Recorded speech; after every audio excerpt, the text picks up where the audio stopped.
Look up. Not tonight, not right now, but the next clear night, when the last of the daylight has drained out of the west and the stars begin to open one by one across the black. Somewhere in that dark, you will find a smooth silver point that does not twinkle the way the others do. It burns with a steady, patient light, cold and unhurried. And if you were to place a small telescope beneath it, you would see something that has stopped the breath of every human being who has ever looked. A ring, a perfect, impossible ring, circling a pale golden sphere as though someone had drawn it there with a compass and a hand that does not shake. We call it Saturn. We have called it that for so long the name feels harmless. But there is an older account, a book written more than 2,000 years ago, hidden away, buried, condemned, and preserved only in the mountains of a single country. And that book does not call it a planet at all. It calls it something else. And once you have heard what it calls it, you will never look up at that steady silver light in the same way again. Every civilization that ever raised its eyes to the sky has watched this object. The Babylonians tracked it across their clay tablets, marking its slow crawl through the constellations, and they did not celebrate it. The Greeks named it after a god they feared more than they loved, a father who devoured his own children so that none could take his throne. The Romans inherited that god and that dread and built a festival around him, a strange midwinter feast where the ordinary laws of the world were suspended and the world turned briefly upside down. In the Far East, astronomers watched the same point of light and tied it to endings, to time itself, to the slow, grinding wheel of years, across oceans and centuries among peoples who never met, never traded, never shared a single word of language. The same slow-moving light drew the same reaction.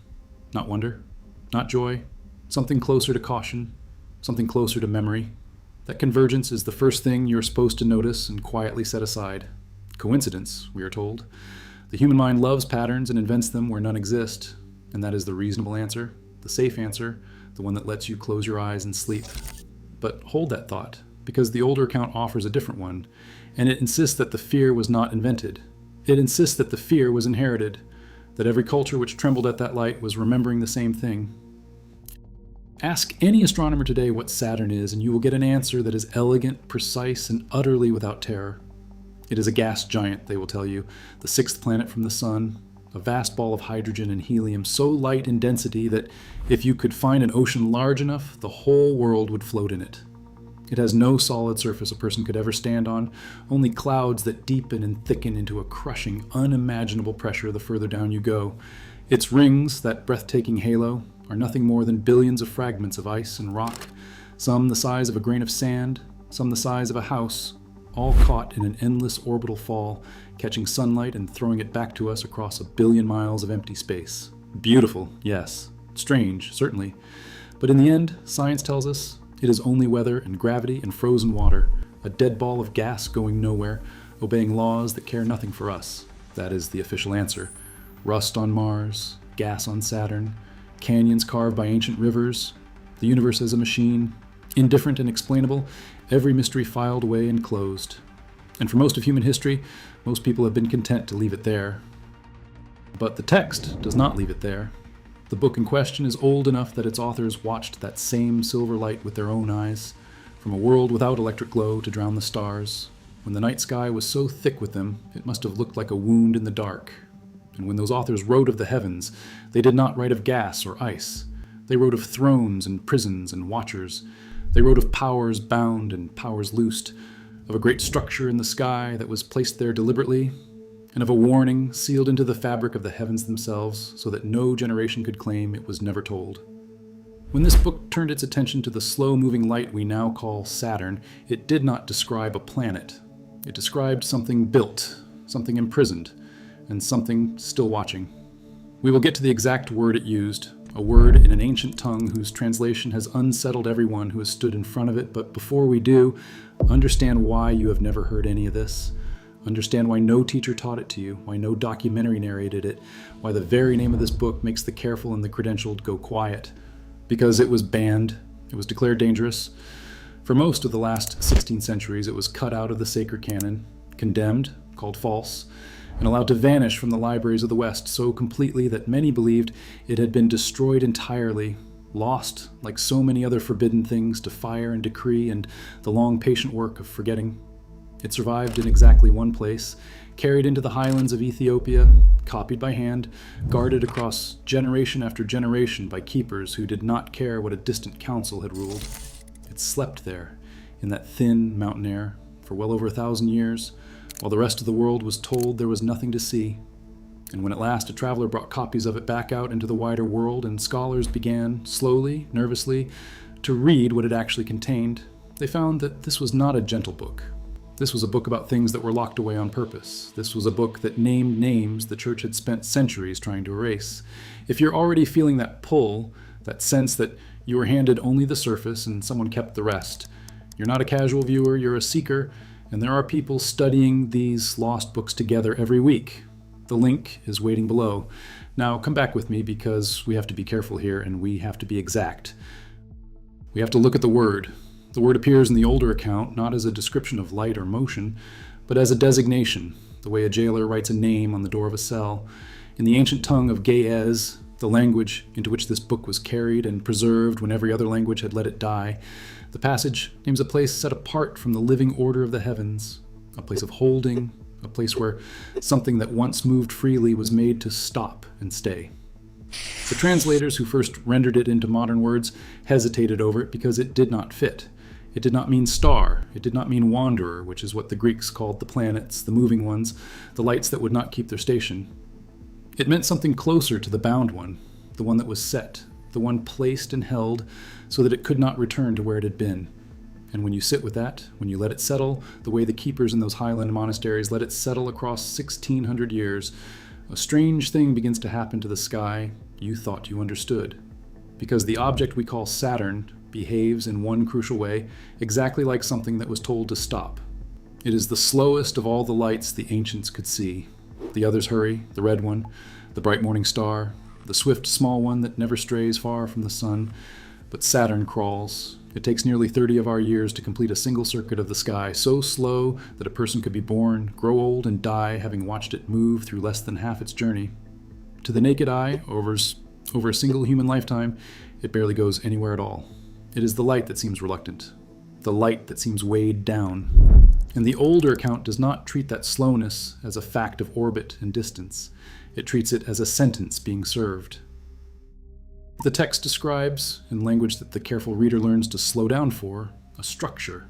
Not a body, not a ball of rock or vapor, but something raised, something with edges, something made by will and set into the heavens as both container and marker.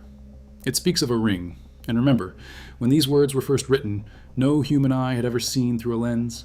No one had ever known that the slow light in the sky wears a flat band of rings around its middle. The naked eye sees Saturn as a single unremarkable point. Nothing about it, to an ancient shepherd lying on a cold hillside, would suggest a ring. And yet the text speaks of a band, a circle laid around the bound one, a boundary drawn so that what was inside could not spill out and what was outside could not reach in. It calls this band a seal. It says the seal was placed by those the book calls the watchers of the first order, not the fallen ones, but the ones who came after to contain the ruin the fallen ones had made. That is the reframe, and it is worth stopping to feel the whole weight of it. The official story is simple, and it is not wrong about the physics. Saturn is a gas giant 6 times wider than the Earth, a great slow sphere of hydrogen and helium wrapped in a spectacular disk of ice and rock fragments, cold and dead and beautiful and empty. That is what the instruments measure. That is what the telescopes confirm. No one is disputing the measurements. But the older account is not making a claim about hydrogen. It is making a claim about purpose. It is saying that the thing the instruments measure was made to be exactly what it appears, a dead, cold, sealed, unreachable place. Because a dead, cold, sealed, unreachable place is precisely what you build when you need to hold something that must never, ever get out. And here is where the two readings begin to touch in a way that raises the hair on the back of the neck. Because the text does not stop at describing the prison. It describes what the prison was built to hold. It does not use the word demon, which is a later word, a smaller word. It uses a phrase that translates, as nearly as anyone has managed, to the ones who were before the order, a category of being that the book places at the very bottom of a hierarchy of the punished, older than the fallen watchers, older than the flood, older than the reckoning that the rest of Scripture spends its pages describing. These, the text says, were not cast down to the earth like the watchers who taught men forbidden things. They were cast up. They were lifted out of the world and carried to the farthest place a naked eye could still find them, and there they were sealed behind the ring in the cold, in the slow, so that their imprisonment would be visible. A lantern hung on the outer wall of the cell so that every generation looking up would see the light and know, without being told, that something was being kept. The keepers in those mountain monasteries, copying this passage by candle and by the thin blue light of dawn at altitude, understood it as a warning that was meant to be permanent. A warning written not in a scroll that could burn, not in a language that could be forgotten, not in a doctrine that a council could vote out of existence, but in the sky itself, where it could not be edited, where it would hang over every civilization that ever raised its head.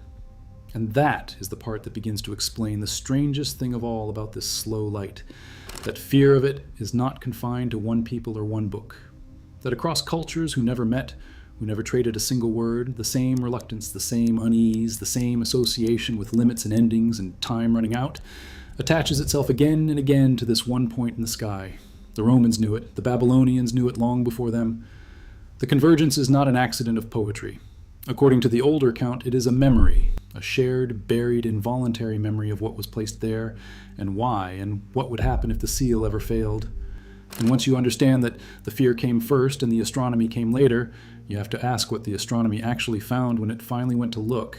Because in 1980, when a small machine flew past that slow, cold light and turned its cameras toward the northern pole, it photographed something that no natural process has ever fully explained, something with 6 sides. A hexagon.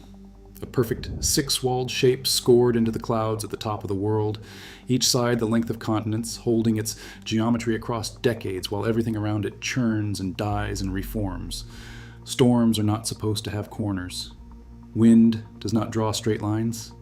And yet there it sits, the same 6-sided form photographed by one passing machine in 1980, and photographed again by another that arrived to stay more than 30 years later, unchanged, unbroken, a shape that looks less like weather and more like something engineered, a lock seen from above, a seal viewed from the one angle at which its craftsmanship becomes visible. The official answer, of course, exists. It always exists. Scientists describe a stable jet stream, a standing wave, a resonance in the flow of the upper atmosphere that fluid dynamics can approximate in a spinning bucket of liquid in a laboratory. And that explanation is not wrong. It is simply small. It tells you how the corners could form. It does not tell you why this world, of all worlds, of all the gas giants turning in the dark, is the only one wearing a geometric crown at its pole. It does not tell you why the ancients feared this light before any lens existed to reveal the shape at all. The science describes the mechanism of the lock. The text describes what the lock is for. And here is where it gets darker still, because the text does not treat the ring and the hexagon as separate wonders. It treats them as one system. The ring, in the older reading, is the barrier, the flat, spinning wall of the cell. The hexagon is the mechanism that holds it closed, the geometry of the seal itself, the pattern that must remain intact for the imprisonment to continue. And the keepers wrote something about that pattern that the copyists underlined, generation after generation, in the margins of the fragile pages. They wrote that the seal was not eternal, that it was strong but not endless, that it was made to hold for a span of time measured not in the years of men, but in the turning of the wheel, the slow procession of that light across the sky, and that when the wheel had turned its appointed number, the pattern would begin to loosen, and the corners would begin to soften, and the ones who were before the order would feel, for the first time in ages beyond counting, the cold begin to warm. That is the part they did not want carried down into the world unguarded. Not the description of a prison. A prison is only frightening if you believe you are safe from it. What they did not want repeated was the timing. The suggestion that this was never meant to be permanent. That the lantern on the outer wall was also a clock, and that the clock was running, and that every civilization looking up at that patient, ringed, corner-crowned light was looking at a countdown it could not read. Consider what that reframes. Every ritual across the ancient world that tied this light to endings, to harvest, and to death, to the turning of the year, to the God who devoured his own children rather than be overthrown by them, stops looking like superstition and starts looking like instruction. If people who could not have known about a hexagon they could not see, nonetheless, built their fear of this light around the themes of time, consumption, and things breaking free of their bindings, the convergence is the corroboration. The fear is the fossil. And when a machine finally arrived and found a six-sided seal exactly where the oldest account said the barrier would be, the two stories, the buried memory and the photograph, closed around each other like two halves of a lock finding their teeth. Which leaves the question the text leaves, the one it does not answer because it was never meant to comfort. If the seal was built to hold for a measured span, and if the span is measured in the turning of that slow light across the human sky, then someone, somewhere, once knew the number. Someone counted the wheel. And the reason the book was buried, the reason it was banned by a council and hidden in the high, cold monasteries and preserved by candlelight for 16 centuries, may not be that its contents were false. It may be that its contents were a warning. Nobody wanted to be the ones holding when the corners finally began to soften. So it rises tonight, as it has risen over every human being who ever lived, the patient ringed light with the six-sided crown you cannot see with your eyes, but which a machine confirmed is really there. And the wheel turns, and the signal continues, and the seal, for now, holds. If you made it all the way to the end of this, you're not a casual viewer passing through. You're a seeker, the kind of person who feels there was always more buried in these old texts than you were ever handed. That's exactly who the community was built for. We don't post the full teachings here on the channel. The real deep dives, the passages we couldn't fit into a single video. The other worlds this same book quietly renames. All of that lives inside, where we open one lost book every single week with people who take this as seriously as you do. By the time you join, there are already weeks of teaching waiting for you. The door's in the description, and it's open. But before you go, I want to hear from you, because this next question is the one the text never resolves. If that light really is a clock as much as it is a cell, if the six-sided seal was built to hold only for a measured span of the wheels turning, then here's what I keep circling back to. Do you think the ancients who feared it knew the number and hid it out of mercy so no generation would spend its days staring up at a countdown? Or do you think the number was lost on purpose, buried with the book, because whoever last counted it saw how close we already were? Tell me which one you believe in the comments, and tell me why. And if you think there's a third answer the rest of us are missing, I want to read that most of all.